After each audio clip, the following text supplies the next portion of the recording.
Today, we are moving from the topic of self to something more outward, to other people around us. Now we know that the Lord has bare our burdens for us when He died on the cross, so He calls us, His children, to do the same. The Lord has put people around us who are weary and burdened. Some may look obvious to us, while others may be suffering in silence.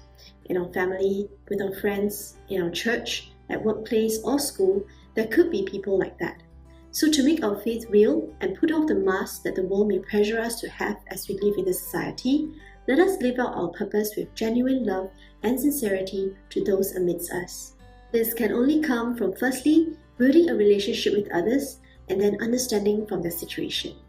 This means we are not just letting the other person share and merely waiting for our turn to give our plethora of advices.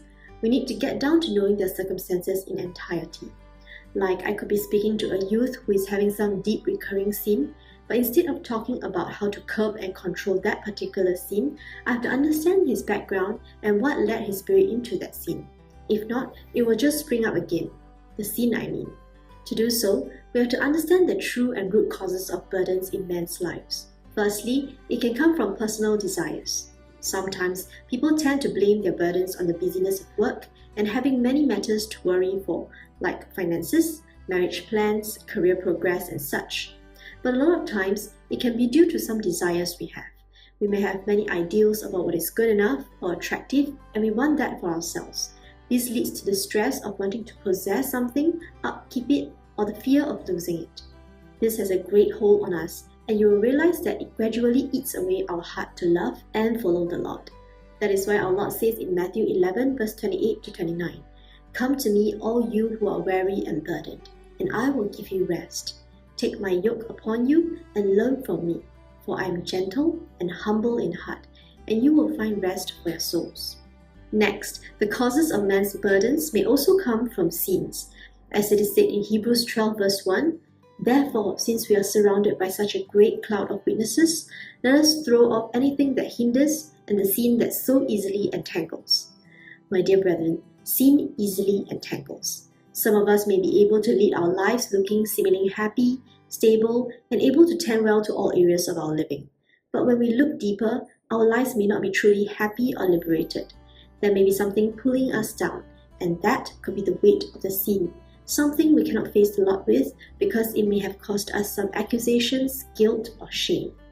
And as one rides along the spirit of blame and bondage, all our spiritual strength can be quickly depleted here, worrying about this and that, yet not being able to cast upon the Lord.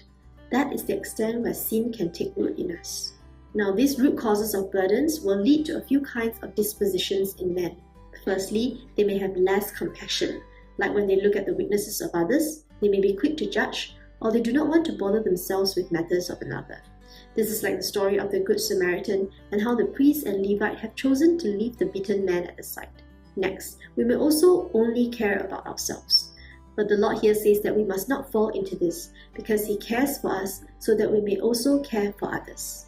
Finally, the burdens of sin may also cause one to become prideful or in self-deception. This means that one could be helping another, but quick to forget about dealing with their self, and thus falling into the traps of being proud or complacent. These are all common dispositions of one who is bounded by the burdens of sin. So then, how do we help these people who are laden with such burdens? Now, before we talk about wanting to bear the burdens of our brothers and sisters, we have to first receive the Lord's heart.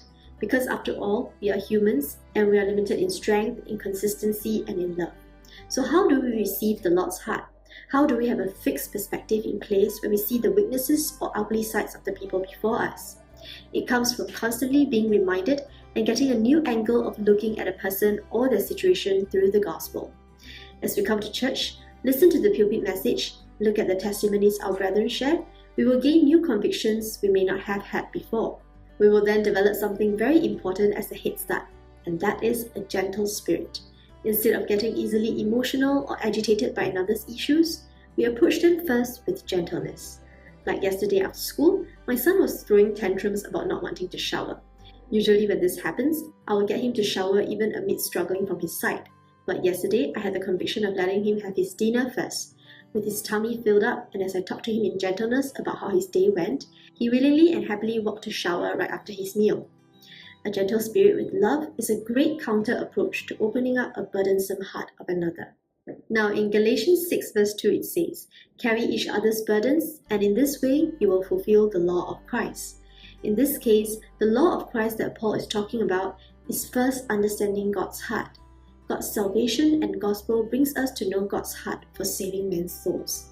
So when we want to carry the burden of another, we have to first do it from the motive of love and desiring to bring this person before the love of God, not merely making a point or wanting to mold someone a certain way we think is right. Now, as we are serving others and helping them bear their burdens, we must be careful not to immerse ourselves in thoughts of our own ability to serve well or our failures to do so. We have to learn from our Lord Jesus to always retreat back to Mount Olives and pray, to face God, and remember that all comes by His grace, not by our might or power.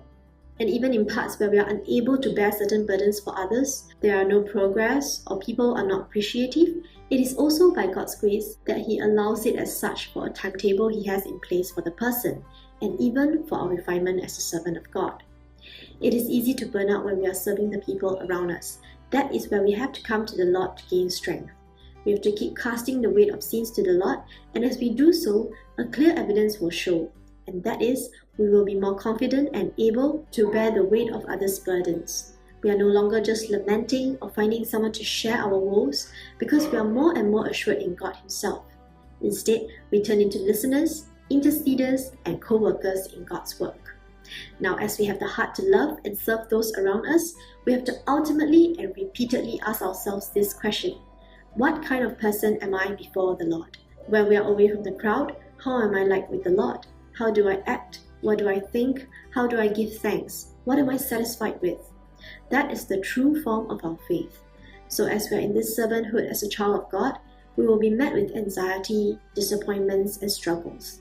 Men can give us encouraging words or a pat on the shoulder sometimes, but ultimately, how do we bear our hearts before God to restore a thankful and assured heart? That is what empowers our faith in this race. Brothers and sisters, may we all become servants of God who are joyful and often in thanksgiving, so that when we are with others, we may be able to impart this same spirit to them as we help them carry their burdens. As we do so, we will be on the right track in our faith journey and maturing in our spirituality. God bless.